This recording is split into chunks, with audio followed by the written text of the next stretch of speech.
Odhiambo mar Jumapil nyakoro mgajuang tarik 26 dwe no mar 5 2024 en geno mar aniriyo makare machiegni yo makende ahinya chenro ni mar oimore waiko ni mathoth mago motimore e pacho ka gi pinje maoko ka bende wang'iyo ni mago motenre kod telo mar kor gwenge kata counties wa anyato mago makalo kotenre ka gisebedo ka gitiyo gi omenda ka bende en nonro mogol kanyo kote giduol mar CBTS en chenro bende wakelo ni achiel kuom weche go mwaiko ni chenro ni maro imore dia makona roko pachi go kodwa mbaka lai maroti machuoka kapile ari ade ka uchano ka bende wantire live Facebook kacha YouTube to roke pachnya kwa mgajuang to mokwongo wachako gi mago mwami opek.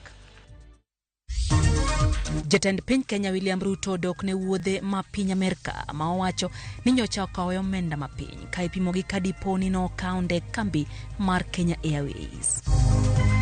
Moko kuom jogo manoyudo midhiere muoch mar gas e kar dak Mambradi Embakasi odonjo ne sirikal ka ywak ne ojwangi kendo pok odewo ratichgi.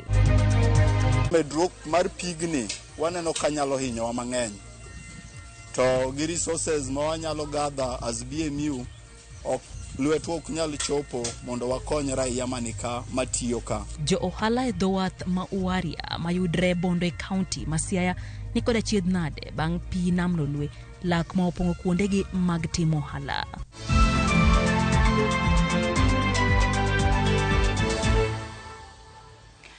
Jaloko marwa en Belinda Adhiambo nyakoro mgajuang machiegni nyinga Lydia Okeyo. Jatend piny Kenya William Ruto owuok oko wacho ni nengo wuoth manyocha odhie e piny Amerika okokawo omenda mathoth gi ka ipimo gi kaka nengo no ne dhi bedo poni di nyocha oti kod kambi mar Kenya Airways. Ruto loso bang' jopiny golo ng'ur e wi gima omiyo nyocha otiyo gi ndege ma omuonyo mweho siling milion 200 kuoke aguch jo Kenya. Ka jafo marwa Walter Nyambagalero nowacho Kenya kod jotelo moko medo chwako liet ne jatend piny e wi budget wuodhe mar piny Amerika. Limbe manyocho mako piny Kenya ka imenye gi ango jopiny, josiasa to kata joket mwandu.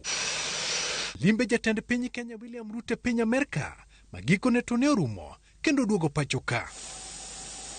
Makmana ni liet mar nengo wuodhno to pod oluwo jatend piny.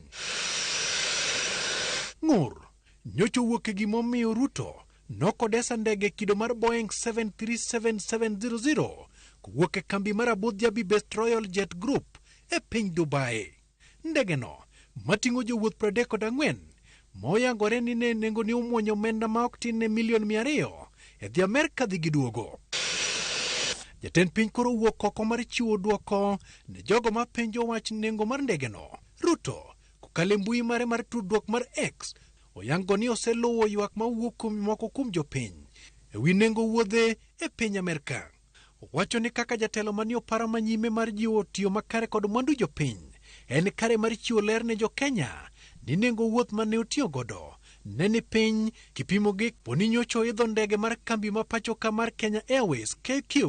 Dwoko ma kamano kelo mutni e kind jo Kenya ka moko kuom giseyo jatend piny William Ruto kuom nyiso e lela ni ne orem tiyo kod ndege ma oluongo nying Kenya ni mar nengone ne tek. Kata kamano moko kuom jo Kenya odokne e wi okang' ma kamano ka jatend piny kuom thuolo malach tiyo ga gi ndege mar kido mar Focus 70 mane kod igni 30 ndege motisi ni Arambe 1 mating'o ji 26. Wuodh Ruto e piny Amerika nyocho ywere kod jotelo ma kwan gi ok tin ne 30 kowuok e pacho ka. Jatend kweth makwedo sirikal Kalonzo Musyoka bende owuok motegno ka sayo William Ruto kuom kodesa ndege kata odoko ni KQ ni kod nyalo mar chwale oko kaka ne timo kod jotend Kenya mosekalo. We've done these things before. It would be very interesting for Kenyans to know how much it would have cost, right, to fly the president by KQ from Jomo Kenyatta to New York or even indeed to Washington on a regular flight, because that's what President Kibaki used to do. These are normal ways of travel. And what President Uhuru, for example, will do with the Foka Friendship, which was procured by President Moi when he was there. Kalonzo doni mono Ruto ketie ler kumane ogoli omenda mar tayo wuodhno mangima kanyakla kod jotelo mathoth manyocho tene. You pay 200 million shillings to fly out. a News Club school feeding program. Unatoa chakula kwa watoto hawa ambao hawana hata wazazi, wengine ni wasigo parents, na unatumia zile pesa kupanda ndege. We need this voice of the voiceless. Walter Nyambaga, Ramogi TV. Kweth marazimio la umoja odum ko jatend piny William Ruto kendo otielo ni Ruto biro kawo ting' ponono ne gimoro amora otimore ne obila ma otere piny mar Haiti. Kotane ko jatend DAP Eugene Wamalwa gikoni Ruto okawo okang' makamano tok dwach jo Kenya karadoko ni doho nosegolo ng'eto manyiso ni en ataro mar chik. Jotelogo bende obugo ng'anyo paro mar chik mar omenda 224 225 magikoni hinyo jo piny masani osuru odeyo. What they are doing in sending our children to Haiti is unconstitutional, it is illegal, and we stand opposed to it.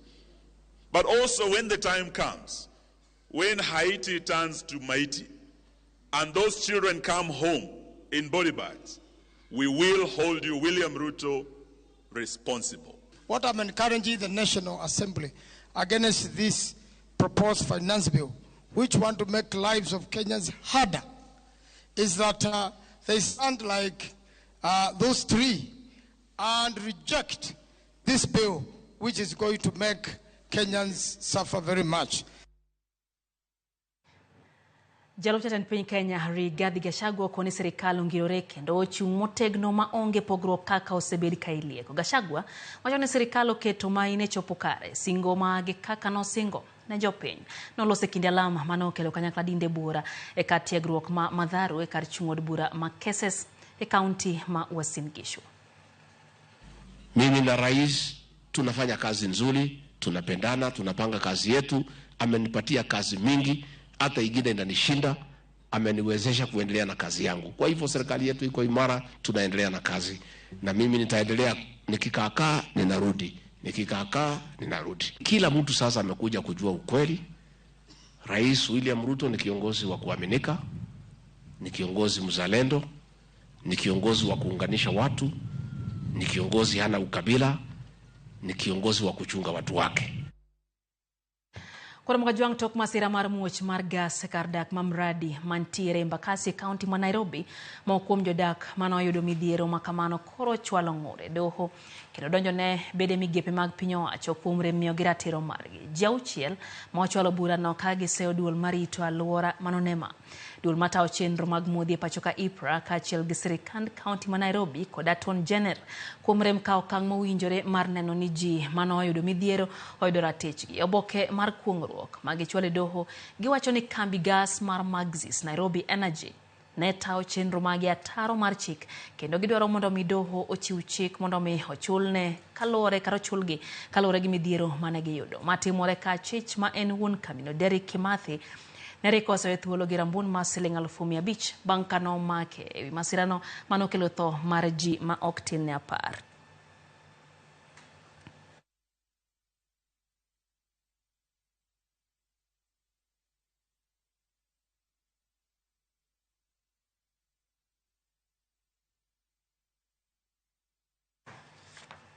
Tere kaunti ma Kisumu nyakora mgajuang janon buge omenda mag sirikal onyiso luoro ni nyalo bedo ni omenda jopiny ne olal e yor mibadhi e kaunti ma Kisumu e komenda mar 222 223.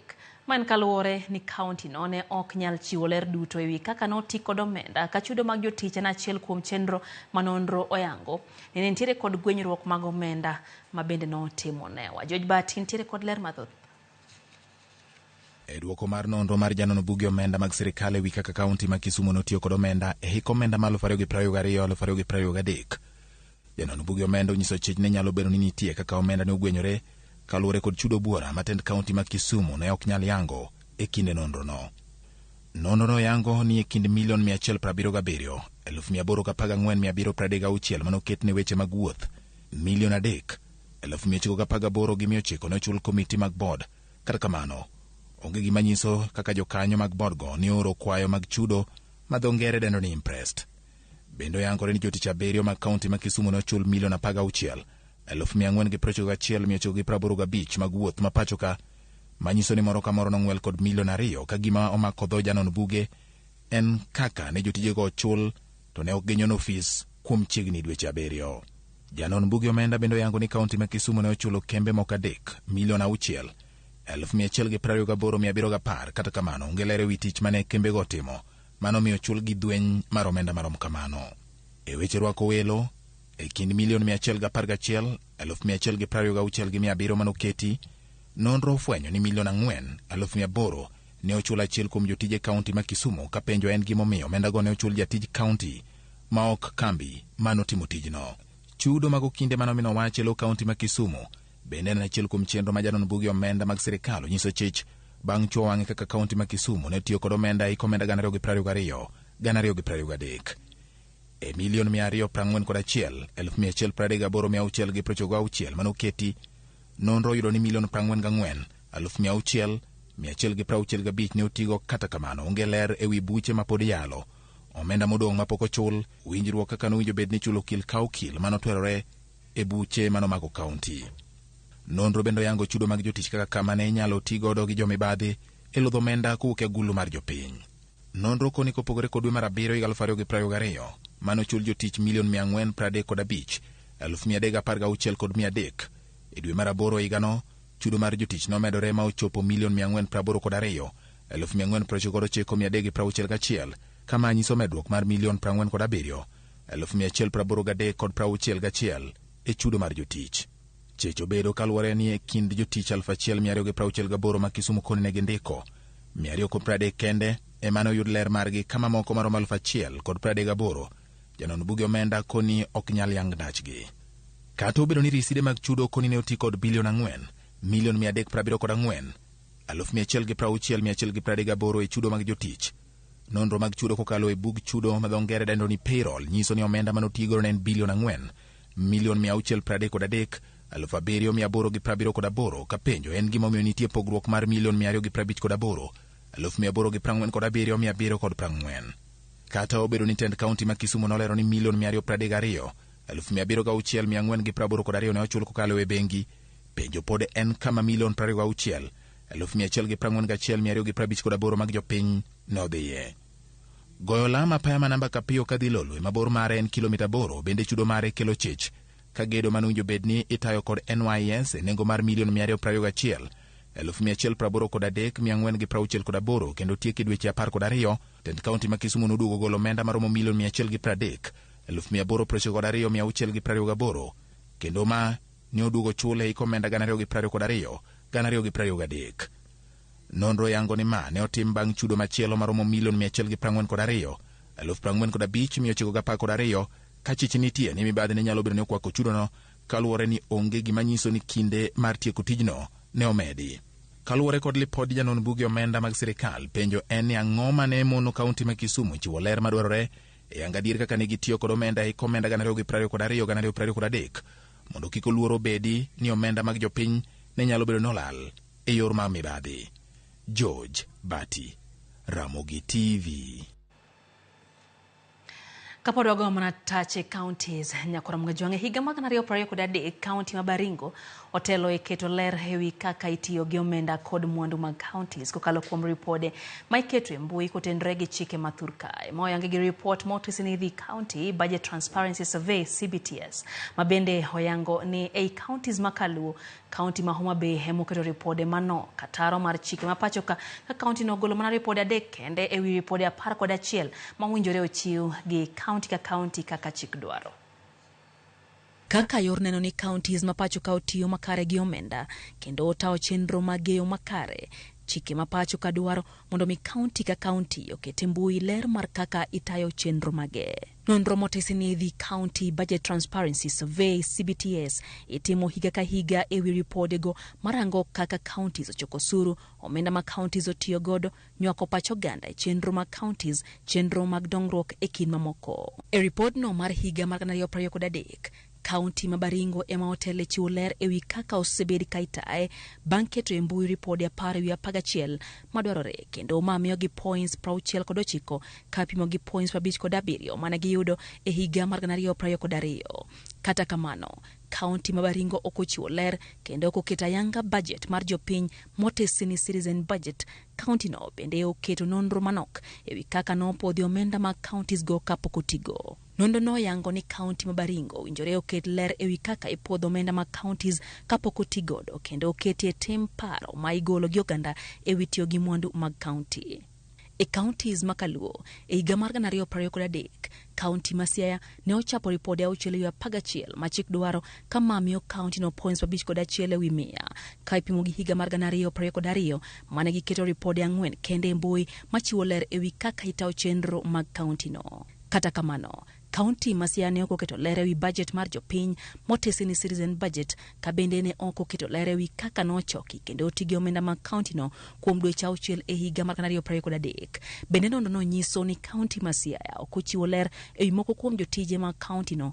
Dwaro koro nitiere mar kaunti ma Siaya keto ler ewi nywako pacho ganda e kaunti no e chenro mage. Kaunti ma Kisumu ogolo ripode 5 ewi ripode 11 ma chik dwaro ewi kaka itawo chenro mag kaunti kama miye points 48 ewi 100. Kata kamano, kaunti no oketo ler ewi budget mar jopiny kendo oketo budget mar kaunti no ma itimo bang' dweche 3 kata quarterly budget kaka chik dwaro. Kaunti ma Kisumu bende okochiwo ler ewi kaka ochoki kendo otigi osuru ka bende orem chiwo ler ewi nywako pacho ganda e chenro mag kaunti. Kaunti ma Migori ochiwo ripode 5 ewi 11 ma chik dwaro kendo oyudo points 48 kama en medruok kaluwore ni e higa mar 2022 onge report moramora mane kaunti no chiwo. Kata kamano, kaunti ma Migori okochiwo ler ewi budget mar jopiny, budget mar tawo chenro mag kaunti kata budget ma ichiwo bang' dweche 3 motesini quarterly budget implementation report. Kaunti no bende okochiwo ler ewi kaka otigi omenda kod ler ewi budget kod chenro mag kaunti. Report no dwaro mondo mi kaunti ma Migori onywak pach jopiny e tawo chenro mage. E kind counties makaluo, kaunti ma Homa Bay mochiwo ler matinie mogik ewi kaka itawo chenro mag kaunti no bang' keto ripode 3 kende e mbui manyiso kaka itawo kaunti no. Nonro no yango ni kaunti ma Homa Bay pok ne ochiwo report mopodhi mar budget mar chenro mage motesini approved program based budget ka koro dwaro nitiere mondo mi kaunti no ochiw ler ma kamagi kaluwore gi chike mathurka. Bende dwaro mondo mi kaunti ma Homa Bay ochiw ler ewi kaka ichoko kendo itiyo gi omenda mag kaunti no. Bende owinjo tend kaunti no rid tudruok e kindgi gi jopiny kendo kawo pachgi ewi kaka itawo chenro mag kaunti no ma Homa Bay. Kwa dhimbele ni mweheo jo halalu fadek motingo jolupo kod jo usreche dhowath ma Uwaria mayudre bondo e kaunti ma Siaya odong' ma onge kar yuto margi tok pinam lolo e muomo kendo imo kar kano rech ma dhowadhno. Ute jo hala kod magawa maneji yude migago bende koro pi oimo. Kaka reporter marwa Judith Omoni leronwa, jo halago kotane kod jakom dhowath ma Uwaria Willy Sugutu onyiso luoro margi ni kara tuoche mikelo kod pi mochido kaka nyaldiema nyalo monjogi ni mar kata ute minyaga bende koro pi oimo. E dhowath ma Uwaria mayudore Usigwe kaunti ma Siaya, ute mag ohala mag kano rech kod magawa neno ko ole pi ka moko kuomgi to chunga lenga e kinde ma jolupo temo nyalo margi mar muko kwa nyuongi mopong'o dhowadhno mar reso moko kuom mwandugi kaka mabati manoger godo utego. Osenyo ji mathoth makata banda mane wan go ma piny owacho nokonyo wagero, kubro rango tuneno ka ene pi. Ne watemo kaka beach BMU mondo walose structure moro makojolo. Structure makojolo no be pigno chamo. Koro medruok mar pigni waneno kanyalo hinyo wa mang'eny. Wasetiyo kae to koro motimore ni pok waneno ga nyaka sama koro wantiere ni. Aparo ni ubende uneno kaka chal utewa osenime pi kamwadaki onge wan gi nyithindo lo be onge koro tin. Onge mar ute kano kod uso reche dhowadhni koro chuno jo hala uso reche chuodho gino magi wacho ni rach ne ngima dhano kendo ginyiso luoro ni ohandgi nyalo podho machiegni. Jo hala manka gin about 3,000. Local traders ni kama nyiepo ka to uso i centers mamalo ka. Wan gi traders ma bende nyiepo ka to wuok dhi Bondo, Siaya nyaka Kisumu. Koro rejwani wanyalo produce to kama wabro use onge nikech chuodho koro ka en chuodho lilo. Ma bende en very risky ka wauso rech michamo kama chal kama. Bende ginyiso luoro margi ni kata nyaldiema kod tuoche mamoko mikelo kod pi ma ochido nyalo monjogi ni mar ute mag minyaga mane gitiyogo bende pio muomo. Kata mana chuchewa bende koro osedhi marach nikech water level rise makoro chochego kata kidhiye to onge hygiene. Koro wakwayo sirikal bende ni ka ginyalo biro e yo mapiyo to gireswa gi choche molos malong'o ma wanyalo dhiye wan kaka jo nam maka traders to kata mna welo kolimo wa bende nyalo dhiye chomoro malong'o. Gikwayo piny owacho mondo many yore mag reso gi ahinya to mondo migi chiero helnigi. Wan gi ywak maduong' ne piny owacho kalure gi koth mosebedo mang'eny. Ten koth mosechwe mopogre gi kodhe ma wasebedo ka waneno. To gidwari kaka ginyalo extend nwa loni kadhi malo mondo mi at least wayudie kama wanyalo loke. Waria BMU en kama duong' manochakre chon kendo o support families mang'eny. Judith Omondi, Ramogi TV. Dakika ni 21 bang' sadek mar otieno chenro eno imorero kamano kuom kete mana Karamogi TV na nyisi ni ang' nakao pachi kacha nyakoramga juanga nyako tendre gi magi mwaiko ni odhiambo makawuono neno kanyo ote mar Gideon Midega nyakwar Dorka wuodo yomo gango kantie Kisumu owacho ni oworo kaka omenda mag jopiny lal mathoth oyie ni joma ofuwo gin chiemb joma riek mano pacha jakom Gideon Midega. Neno bende ote mar obila mano Shem Otho owacho ni mibadhi ma okwako counties mago oseduoko piny luwo chien kabisa. Mibadhi ok nyal kawo matek nikech sirikal mamalo poko chiwo pek e kedo kod mibadhi. Owacho ni governors makaluo otine jopiny bende gi adiera tijni wacho ni tijgi emano logi ok wanyal dong chien pile nikech mibadhi jowariago onego bedni ne osemakgi wacho ni notice mar dar Etienam kodaore no osechiw chon to jaluo gombo neno gi wang'e. It's so sad ngima duong' maloyo hala. Mano pach Shem Otho erokamana ahinya Shem kuom ote makamano. No bende ote kanyo mo or gi mwalimu Jael gi mwalimu Bernard gintiere gwengego mag Migori wacho no geno ni omenda ma sirikal oyudo koya e pinje maoko dhi konyo ganda jo Kenya.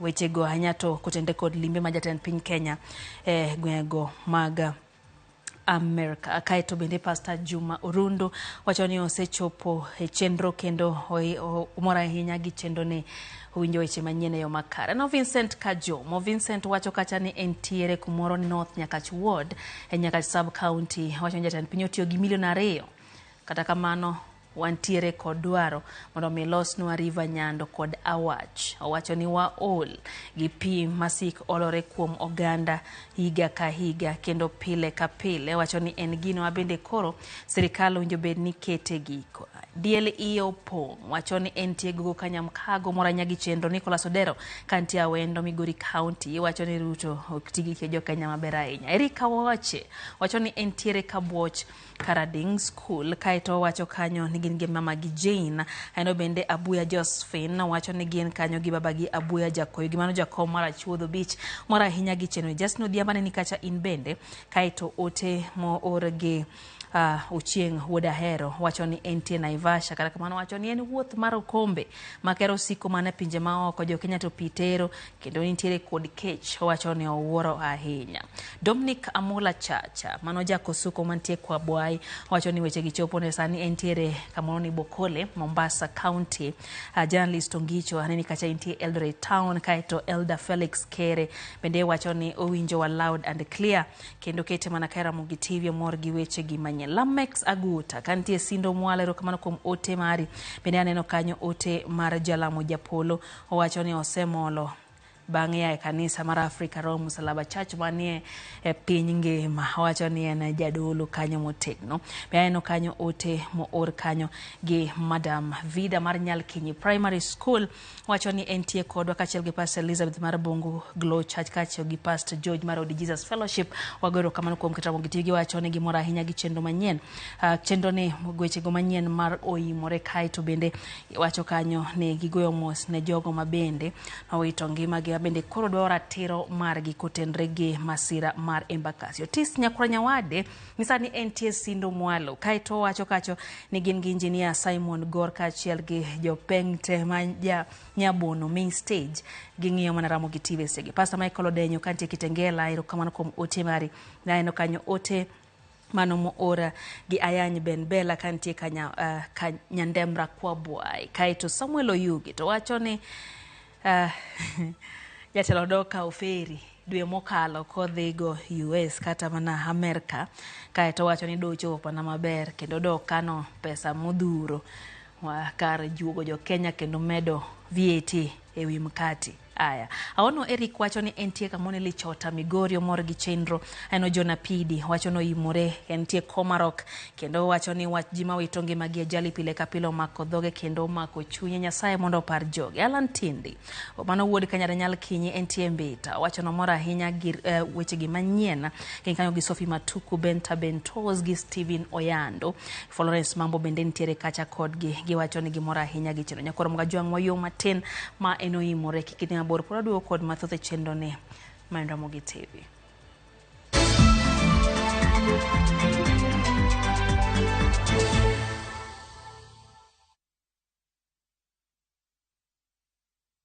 Minshabikina na deku blestena nilieka kichwa yangu ikabaitenda unazama deep state pena nikaingia kwa mkahawa.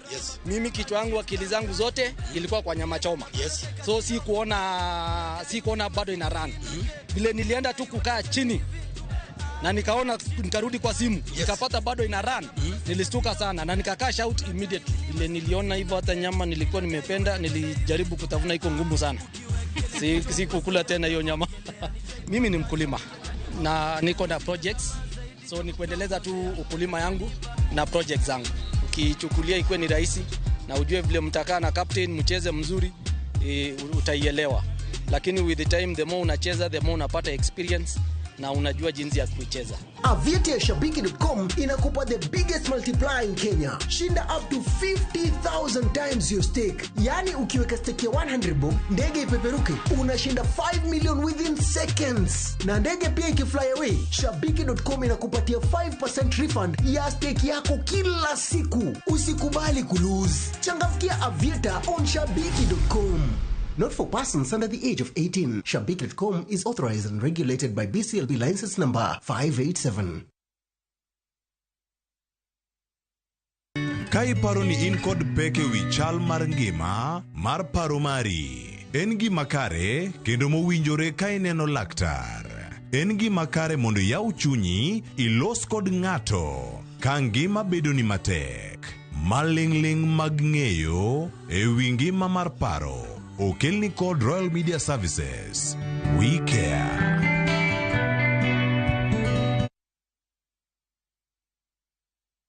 Experience the coastal bliss with View Travel's exclusive offer. Unwind and relax in an all-inclusive stay at Sun and Sand Beach Resort in Mombasa. Enjoy unlimited drinks and snacks as you embrace the tranquility of the sea, beautiful sunset views, and relaxed beach walks for only 21,000 Kenya shillings via SGR and 34,500 Kenya shillings for the flight option. Don't miss out on this exclusive offer, only available to View Travel clients. Call 0703-254-254 or visit viewtravel.com and book your dream escape now. View Travel. Dream. Explore.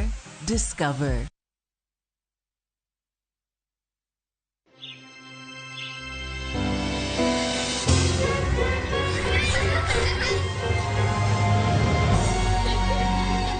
Wash your clothes with Toss Lavender to leave your clothes with a lasting, irresistible freshness.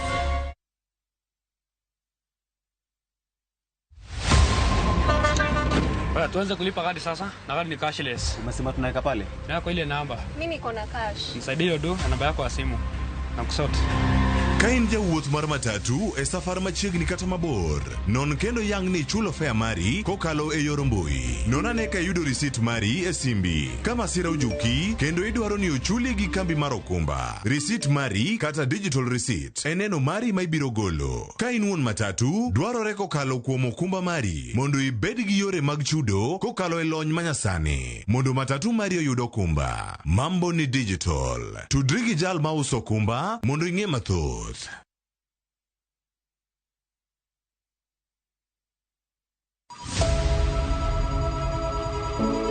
Wuoth mar manyo chang. Wawuoth e piny mar thieth kokalo e wang' jogo mosedake. Thieth sani nitie Kenya ka, dakteche nitie, masinde nigo mwanyalo thiedhi ni changi. Kata ibed jachiw thieth, kata mana jalno madwa ng'eyo gik matimore e sekta mar thieth.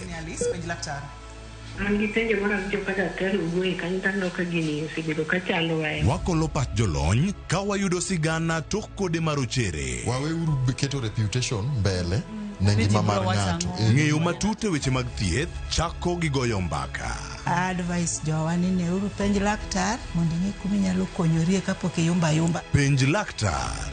Wuok tich nyaka tich abich, saa 12 odhiambo. Mana e Ramogi TV.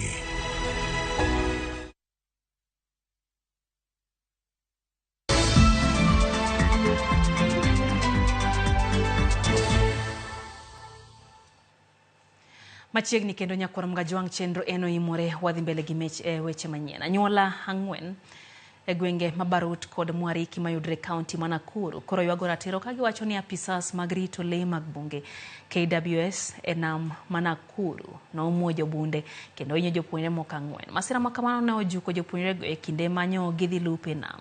Nyaka sani jopuonjrego pod yudo thieth e osiptal maduong' ma Nakuru. Nyaka sani bende osechak tim nonro mar fwenyo gino mano kelo masira ma kamano ka anyuola kod jotelo mawuok e gwengego dwaro mondo mi okaw okang' ne apisas go okang' mager kuom chielo gi magina kendo hinyo jopuonjrego. Kijana wangu alikuwa amekaa kwa mawe hapo nje. Kukaa nje akaona kama sasa huyu polisi yani sasa amejikaza kupiga risasi kabisa. Akaruka kutoka huko akakuja huku. Sasa alikuwa ananikujia huku ndio haikuja ingie kwa ploti. Kuingia kwa ploti kufika kwa gate hivi ndio akapigwa risasi. Land Cruiser zilikuwa 3.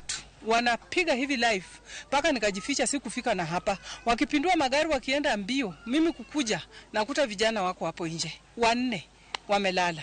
Si hawakuwa wanafish hata zile nguo zenye walikuwa nazo. Kwanza wangu walikuwa baka na short na t-shirt. Ni vile mabeste wanaenda wakina mtu. Walitolewa huko. All the 4 patients are currently in our wards. They are stable. 2 are to be taken for theater in the course of the day after stabilizing them for removal of the bullets. The other 2 are being managed at the ward level. Hii maaskari ya wildlife wamekuwa na hiyo tabia. Hii warajia wote unaona hapa hawana shida na maji, na hii maji imekuja hapa kwa sababu wakiona maji imekuja kwako kama imeleta samaki wacha washike hiyo samaki. Wale ambao walihusika, wale ambao ni key witnesses kama huyu anaongea hapa, sasa tunaenda kushughulikia hiyo, pia nao watusaidie kuandika statement, kwa sababu unajua kesi ambayo inaenda kotini inahitaji evidence. Mago mag somo duol mochung' ne keto jopuonjre kuonde tiegruok mamalo KUCCPS oseloso chenro mar higni 5 madhi konyogi keto e lai tijegi mondo mi oluwre gi lokruok mar kit somo koya 844 nyaka CBC. Chenro ni machako ayanga tawo jopuonjre e wi kit somo winjore gi lai manyien mar somo medo kwan mar jopuonjre madonje skunde kata kuonde tiegruok mamalo e kind mamoko. Wach ni koro kelo ng'ur moko kowuok kuom jokanyo mag somo makone winjo KUCCPS oler makare omenda ma jopuonjre chulo e oro kwayo mayangore ni sani ni malo. Judith Omondi nitiere kod ler mathoth. En chenro mar 2 ma iketo ayanga mondo taduol maketo jopuonjre kuonde tiegruok mamalo KUCCPS e pacho ka. Chenro madhi tayo KUCCPS kuom higni 5 mabiro oyango moko kuom ng'ol kod rem ma chenro ma orumo higa ma okalo ne okoyango. Ng'ol gi oriwo bedo ni kwan mar jopuonjre madonje kuonde tiegruok mamalo tin, rem e tiego jopuonjre motelo ne yiero courses, nok mar omenda matayo duol mar KUCCPS, onge mar tudruok makare kind bad migepe maketo jopuonjre kuonde tiegruok mamalo e kind mamoko. Magi duto gin ng'ol ma chenro manyien chano loko kendo bero kuom higni 5 mabiro. Kama duong' to en ni jopuonjre winjo chak ng'eyo chon kit somo kata courses marito gi motelo ne donjo e kuonde tiegruok mamalo e bwo kit somo manyien mar CBC. Key step towards our commitment to incorporating requirements for sectoral policy shift in both primary and secondary education. It is during this plan period that KUPS will undertake new and critical approaches to align career guidance programs and activities with the competency-based curriculum in order to commence preparation for CBC students who will be required to choose their career pathways in tertiary institutions during the next planned period. Kata kamano moko kuom jokanyo mag sekta mar somo ywak ni nitie ng'ur ahinya to ma otenore kod omenda ma ichulo kod jopuonjre e oro kwayo mar donjo e kuonde tiegruok mamalo magikoni ni malo kendo kamoro e gima omiyo jopuonjre mathoth leo ne oro kwayo gino ma jakom mar board mar KUPS koni pod ginyalo yawo dhot network. Everything has a cost. Well, we have had it. You can present it to the board and maybe the board may make a decision, but I'm not promising anything. It has been the same amount since for a long time, and it has not been changed. So anything actually to have been to go up, not to go down. Chenro ni bende oyang ne okler makare ngima mar jopuonjre mariwore kod kuonde tiego tije lwedo to ne ok otimo penj mag KCSE. Gino majatatije mar KUPS oyeni kata gin pod kelonegi midhiero. What they have recommended, which we think is the way to go, is when you have students who do not have KCSE results and they have KCPE results that you would like to admit, you give us the list with their KCPE results and then we validate. Instead of us having a database with all the KCPE results, those that have that you want to admit, give us their results, we validate, because for us, the most important thing and the function that we do is to validate and confirm that those students actually sat for the exam they claim to have sat for. Higani ma oktin ne jopuonjre 600,000 ne okoro kwayo mar donje kuonde tiegruok mamalo. Gino ma osekelo luoro kendo igeno ni migawo mar somo kaachiel gi duol maketo jopuonjre kuonde tiegruok mamalo biro tieko higni mabiro. Judith Omondi, Ramogi TV. Bad migawo matayo kuonde tiegruok mag TVET otenore kod piny owacho mar kaunti ya Migori e chako chenro mar bero kuonde somo mag tije mag lwedo e kor gwenge mong'ere kaka Village Polytechnic kata VTech ka gichiwo tiegruok ne jopuonj kendo keto chike makare. Jafwambo marwa ma Migori Jojuma miyowa ler mathoth. Kuonde tiegruok mag tijego mag lwedo mong'ere kaka vocational and training center moketi e lwet sirikand loch gwenge pacho kae kuom higni mathoth osebedo mago masomo osebiro kadho nyime kidam. Mae osebedo nikech midhieche mathoth mayando kwa kuondego mag somo ma oting'o nok mag gige somo, onge malony makare mag jogo matayo kuondegi mag somo, onge mag chike malong'o kod mamoko. The population in those institutions are overwhelming, and this one tells us of how people have now changed their attitude towards TVET. Wakwayo ni jonyuol man gi nyithindo e gweng' mondo donje vocational training centers wa gine courses ma nyithindo gi nyalo timo kendo ginyalo yudo konyruok nikech bang' mano tije nitie mang'eny. Kaunti ma Migori bende en midhiero gi okwako kuondego mag tiegruok. Kata kamano, piny owacho mar kaunti ma Migori ka otenre kod bad migawono mar piny owacho mamalo ma ochung' ne kuonde tiegruok mag tijego mag lwedo ma ong'ere kaka TVET ochako chenro mar loko sigand kuonde tiegruok gi e kaunti ma Migori. To sani koro wawuok oko kaka sirikal mar kaunti government Migori mondo mi vocational training centers ma wan godo e Migori ka ochiw tiegruok makare ne jopuonjre. Moko kuom lokruok ma itimo mar bedo kuonde tiegruok gi e kaunti ma Migori en moting'o tiego jogo eko matayo kuondegi mag tiegruok, keto e tim chike mowinjore kod mamoko. Chako loso policy mar the VTEX, kendo policy ni biro konyowa mang'eny mondo mi wang'e kaluwore gi training mwayudo sani. Apisa mochung' ne chenrogo mag somo mag TVET e gwego mag Nyanza Susan Nendebe mane wuoyi kinde tiegruok mane okelo kamoro achiel jota kuonde tiegruok gi e kaunti ma Migori kaachiel kod Nyamira. Romo ne obagi e kaunti ma Migori wachne lokruok magi kete kuonde tiegruok gi osechako bedo wechego mag somo e kuonde tiegruok gi. We have been taught on how to engage and collaborate with our industry.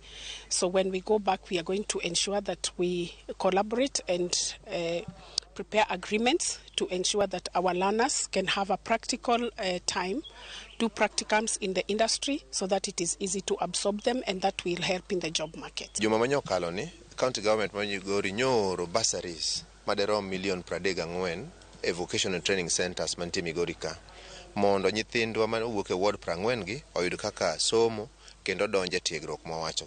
Nok mar masinde makare ma itiyo godo e tiego jopuonjre osebedo achiel kuom gigo ma osethiro tiegruok. Kata kamano, piny owacho mar kaunti ma Migori wacho ni gisego okang' mar nyiewo masinde manyasani kendo tiego jopuonj e yono mowinjore. Bibiano Otieno en achiel kuom directors e bad migaono mar TVET wacho ne gitiyo machiegni kod counties kaka mano mar Migori mar bero chenro mag somo e kuonde tiegruok gi. Wan gi challenges mag jopuonj. County onego ndik jopuonj madwarore. Jopuonj minimum requirement ma japuonj onego bed certificate training e skill area madwarore. County kaber onego med equipment, mashinde madwarore gi tools and equipment madwarore. Number of counties including ours is setting up structures to make sure that we make vocational training be enticing to the youth and make it more attractive. County ma Migori nyaka sani nitie kod kuondego mag tiegruok mag tije lwedo ka bende rawere nyaka mago mane oweyo sikul kapok otieko klas 8 bende koro jiwo mondo kodhi kuondegi mag tiegruok mondo yud lony manyalo konyogi e ngima. George Juma, Ramogi TV, Migori. Piny owacho jiwore mar chwalo malo talanta kendo neno ni giloke obedo ohala mabiro jiwo yuto mag jogo mantiere sekta no. Kotwak yute fwambo e kinde nyasi mar East Africa Poetic Hour Battle mano kelo kanyakla pinje 4 mantiere Afrika ma ugwe kata East Africa e boma ma Kisumu. Jatend migao mar weche tuke Babu na Mwamba no singo mar neno ni gichwalo chike mabiro neno ni gijiwo yuto mag joma nyiso were magi. Paroni bende no jiwi gavana makawat nongiri Anyang' Nyong'o mano lero ber kod riwruok ma were kata talanta kelo godo oganda kanyakla kendo singo mar jiwo sekta no kaka achiel kuom yore mag chwalo dongruok e kind rowere e kaunti ma Kisumu. Piem mag East Africa Poetic Hour Battle ihingo higa ka higa e kind pinje 4 kama oting'o Kenya, Uganda, Rwanda kod Sudan ka higa ni piem makamano no hing Kenya. A flagship initiative which is about identifying, nurturing and monetizing talents, turning talents into sustainable livelihoods so that as you entertain people, as you enjoy your creativity, you also earn a decent livelihood out of it. Kwanza gimanyalo ni wacho ni ne Poetic Hour bigeni kidwa perform onge pesa michulo kata nduru manok timre e organizations moko. Koro ka in poet to ida temo gimoro Poetic Hour biro iga mabiro cha teme happy inyalo yudo kar compete East Africa Poetic Hour Battle kendo. These poets, they need to be recognized. Like artists onego ng'ere ni en artist. To jok matimo menini artist ni wanafaa kuonekana kama gitime kaka ohala, ok ni ati otime for fun. Ong'isi maber nitiere talent ma en talent monyuoligo, to nitiere talent moro ma idongo go donge to ipuonjri. Koro nego kuneno jogi utritegi ka gima gin be gin e biashara. Ok ni abira to timo gimoro kae to at the end of the day awuok gi lweta nono. Kweth rawere moko e kaunti ma Homa Bay koro wuok oko mar sero jopuonjre manyiri ma ok nyal yudo taulo mag ria gi dwaro mar konyo e duoko chien kwan jopuonjre ma gamo iye ma oyu e kaunti no. Rowerego odiero skunde mantiere kod midhiero e wach gamo iye ma oyu mamondo kendo ochwal ne jopuonjre taulo mag ria kama inyalo luok. Jafwambo mar Ali Abich nitiere kod lerno. yudo taulo mag riaka kowinjore pod en midhiero makwako jopuonjre manyiri ahinya to mago mawuok e familia mayutogi ni piny, ma bende medo wach gamo yie momondo e kind jopuonjre manyiri e kaunti ma Homa Bay. E yor kedo gi midhiero ni, riwruok moro mar rowere ma ong'ere ni Yard Sanitary Pads koro dhi nyime gi wuotho e skunde ma opogore mani kod pek kaluwore kod kwan mamalo mag jopuonjre manyiri magamo yie ma omondo, kendo gimiyo gi puonj kaka iloso taulo mag ria ma ka osetigo to iluoko. Skund sekondar ma Nyakango e kar bura ma Karachuonyo en achiel kuom skunde ma gitime chenro no. We skimmed a gap that was in within the menstrual health, and we decided to focus on teach them how to make reusable sanitary pads and also provide it as an alternative solution from those disposable ones, which might be expensive in terms of cost. Rowerege wacho ni gichopo ir jopuonjre manyiri kod mago ma yawuoyi ka gimiyo gi puonj kod gigo ma gitiyogo e loso taulo mag ria mondo kony nyithindo manyiri mathoth gibedo kod pek ka gisomo e kinde ma gin e ria. We give out a product and a substance that may belong, its lifespan may be long. In this program, we have been teaching them how to change oftenly and how to clean themselves after using this pad, so that to reduce this rate of infections among the ladies. Lepot mawuok e skund sekondar ma Nyakango en ni e kindiga mar 2021 nyaka sani jopuonjre manyiri 63 osegamo yie momondo ka nyaka higa ni chakre jopuonjre manyiri 8 e skundno bende osegamo yie ma wiu, kendo nitie kata mago mosewere kod chenro mag somo. Japuonj maduong' e skundne Christopher Omwaga tudo wach yie ma oyiwe skundne gi wach koso taulo mag ria kind jopuonjre manyiri ka okoni chenro makoro rowere go eko dhigo nyime biro kelo negi resruok. For me as the principal of the school, I see it as a very good project. There were a lot of challenges. I remember there was a case where one girl actually dropped out. We also encounter a few girls becoming pregnant, and when we dig into the reasons as to why that one has happened, we find that it's because of that lack of these items for their use, and they opt for the cheaper way that is not the correct one. So I'm saying that indeed this may offer a good solution. Alia Beach, Ramogi TV, Homa Bay.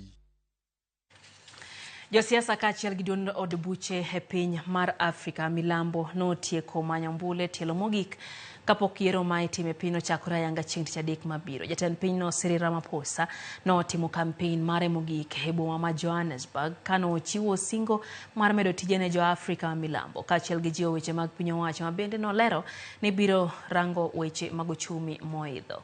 Koro jatend kweth mapingo piny owacho Julius Malema idondo od bura mare mar Economic Freedom Fighters mano bago campaigns margi mogik e boma ma Limpopo no singo lokruok e pinyno kendo kwa johera mage mondo mi owuok oko kar rombgi chieng' yiero.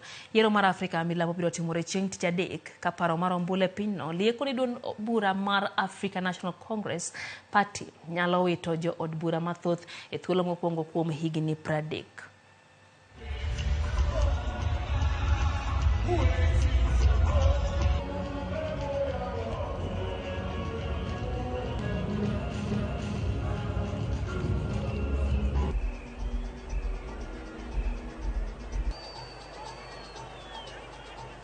Over the next 5 years, working with all South Africans, we will implement a jobs plan to put more South Africans to work. We will build our industries and invest in an inclusive economy. We will tackle the high cost of living. We will invest in our people and provide services that our people need.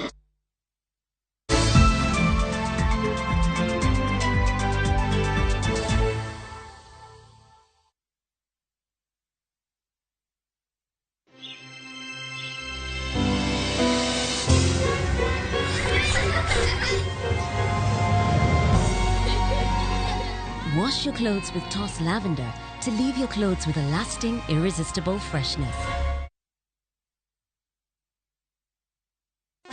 In the battle against pests, it's time to strike back. Raid Spray strikes in seconds for instant kill. Kills all doodles dead. From SC Johnson, a family company.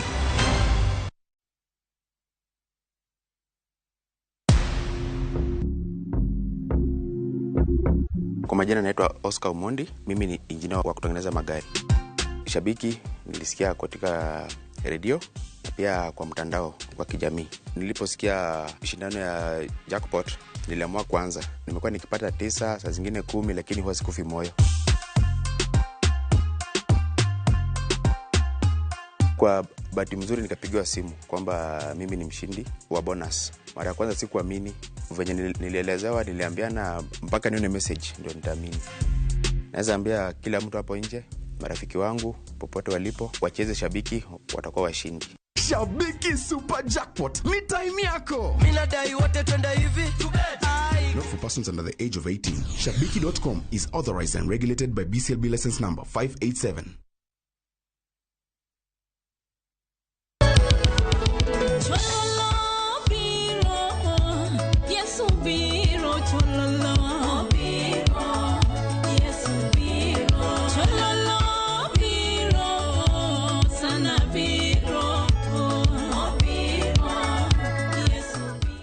Dial *487*3# to get this song.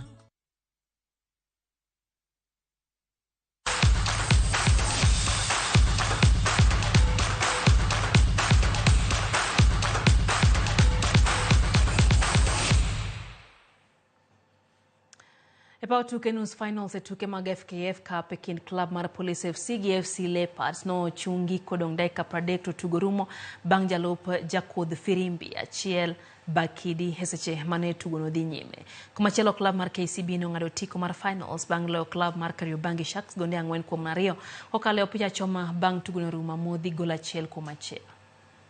Ya kulazimu mechi kwenda katika hatua ya mikwaju ya matuta, na hapa ndio Faruke Shikalo akaipangua ile ngoma yake kijana Geoffrey Onyango. Ilikuwa penalti ya kwanza kabisa kicheza Faruk Shikalo, penalti ikafungwa hapa nzuri kabisa na mchezaji Henry Nyango. Penalti ya pili kwa upande wa KCB, na hii ndio penalti ambayo iliweza kuwatoa kwenye shinikizo kabisa. Ukiangalia mlinda mlango alienda sehemu sahihi. Hii ndio penalti ambayo moja kwa moja aliweza kukosa Stanley Wilson Omondi, na hii ndio penalti ambayo iliwapeleka KCB kwenye finali wakisubiri mshindi wa mchezo ujao. Bila shaka penalti 4 za kufunga vijana wa KCB, 2 za kufunga vijana wa Kariobangi Sharks, na KCB moja kwa moja kwenye finali. Neno dira matek ne klepe momako thuolo ariyo mokwongo e chung mar Timbe League ma piny mar National Super League bang club mar Mathare wuok amodhi nono gi club mar Rainbow FC e lap Dandora. Bang rounds 33 e league mar NSL, club mar Mathare ne manyo loch mondo mi giduok chien points e kindgi gi club mar Mara Sugar mano wuok amodhi gonde 2-2 gi club mar Gusii odiochieng' manyore e lap ma Cardinal Otunga Grounds County ma Kisii. Mara Sugar omako thuolo mokwongo e chung mar klepe gi points 7 points 4 mbele Mathare United ma bende nitiere kod lek mar duogo e league maduong' bang' lor e league ma piny higa mokalo. Naivas FC gi Nairobi United omako thuolo mar 3 gi 4 kaluwore ka gin gi points maromre.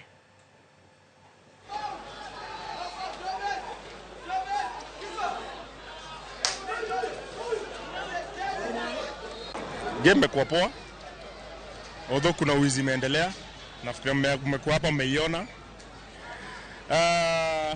Na sasa ni kusahau hiyo game. The main objective sasa niko nao ni to think about the next match.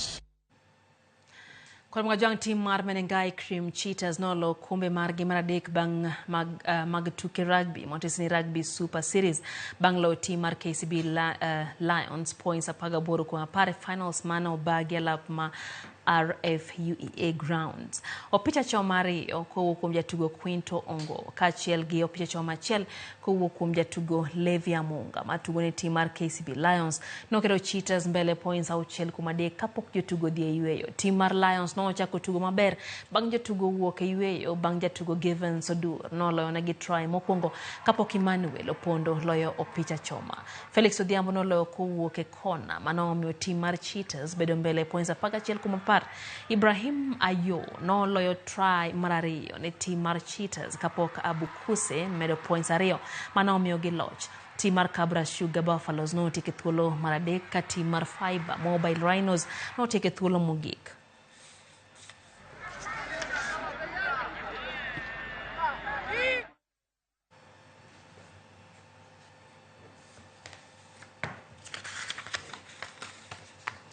Tim barany ma JKUAT kidieny mar yowuowi no lonya diriye tuke mag handball league maduong' pachoka mano bagi alap Manyawi Stadium ka tim mar GSU gi mano mar Tuk no loyo tukgi. Tim mar Tuk no goyo matek ne tim mar JKUAT kendo loyo gi gonde 29-28. JKUAT no chako tugo maber kendo yudo loch mar gonde 16-13 kapok jotugo dhi e yueyo. Bang' jotugo wuok e yueyo weche no lokore kendo Tuk loyo JKUAT gonde 16-12. Komachielo tim mar GSU no loyo tim mar Nanyuki gonde 36-26 ka loch margi keto gi machiegni gi tim mar Ulinzi momako thuolo mokwongo. E lig mar Wakeini tim mar JKUAT Ladies no loyo tuke gi 2 kendo tieko odiochieng' ma onge loch moro amora. Tim mar NCPB ema no bedo joloch maduong' e odira bang' loyo tim mar JKUAT gonde 44-14 ka Ulinzi Sharks noloyo tim mar Mountain Queens gonde 46-8.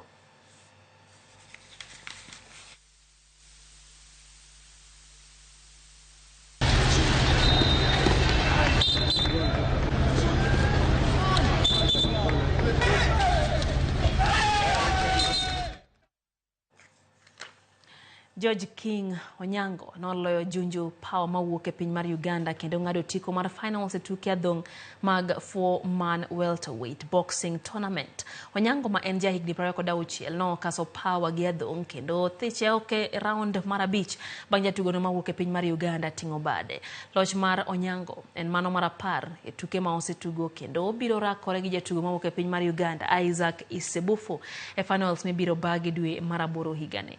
Wilson Odembo no bedo jaloch e kidieny mar jotugo mawuok pachoka bang' loyo Joseph Akahonya. Akahonya ne adhong' rome ground mokwongo kendo koketho thuolo mar ting'o lwete malo kendo weyo dhao.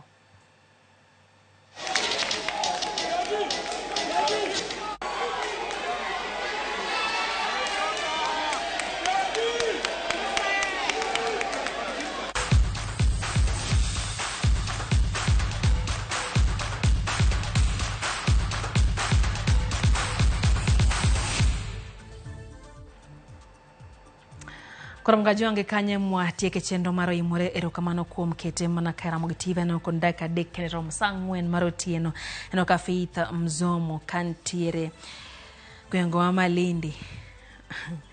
Owacho ni wuodh Ruto no oparo ne wend Prince Inda moro mawacho ni pango wuoth Karombe to man aya karamana otoch. Faith rokamano kuom wote ni wacho ni odhi Amerika gi pesa tandawuoya pesa no ng'eny especially ne country me wacho ni wechego mago ola osebedo ka chando chunygi. Samuel Oyugi wacho ni entiere kodwa kata kamano wacho ni kade be jatend piny otiyo kod Kenya Airways deni wechego mag osuru wacho ni revenue oduogi e piny Kenya. Wacho ni yuto mag jo Kenya Airways go de koro duoge piny Kenya kendo gero piny Kenya. Wacho ni jotelo samoro pimo wi oganda jo Kenya e yore ma ok owinjore.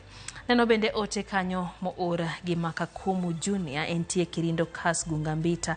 Wacho ni en wach malich ahinya kikawo $200,000 hedho godo ndege to feeding program mar school kara chiwo chiemo e skunde mapacho kato witoko kendo ogol e yo ma ok owinjore. Aneno bende Jaro Soja wacho ni entiere kodwa. Wacho ni johera mag mipira obed joma obolore seche ma koro jidino mpira. Wacho ni kawuono johera mag AFC Leopards no okelo wechego mag tulo kendo ne gino mane okomoro gi ahinya. Wacho ni kawuono ne gintiere e pap kendo nitie jogo mabende ne ok okelo kwe ahinya. Mano wacho ni Green Army Chief Gor Mahia 001 CDF Jaro Soja okwayo kwe kina bende koro oganda thoro dhi kuonde minene opiche mapacho kae. Heno mako Juang David Omondi wacho ni entie koda $200,000 olal mana kamano to jok mane gas ohinyo to ojuang awuoro piny Kenya. Mano pach mako okumo. Lisho Chola wacho kanyo ni entiere kodwa kendo uchiemo e sechegi. Kata kamano kwayo ker ni mondo opogie mich mano miye mondo mi oganda bende onenendgi one kaka wach ma oya Amerika nyalo konyo gana jo Kenya. Mano Elisha Ochola kantie Mombasa. Benta Charles wacho ni entiere kodwa, wacho ni gin kanyo gi pin number mare. Mano engineer Achola Benjamin kantie Ndhiwa gini romo gi TV ro kama na ahinya Benta Achola mos ne pin number.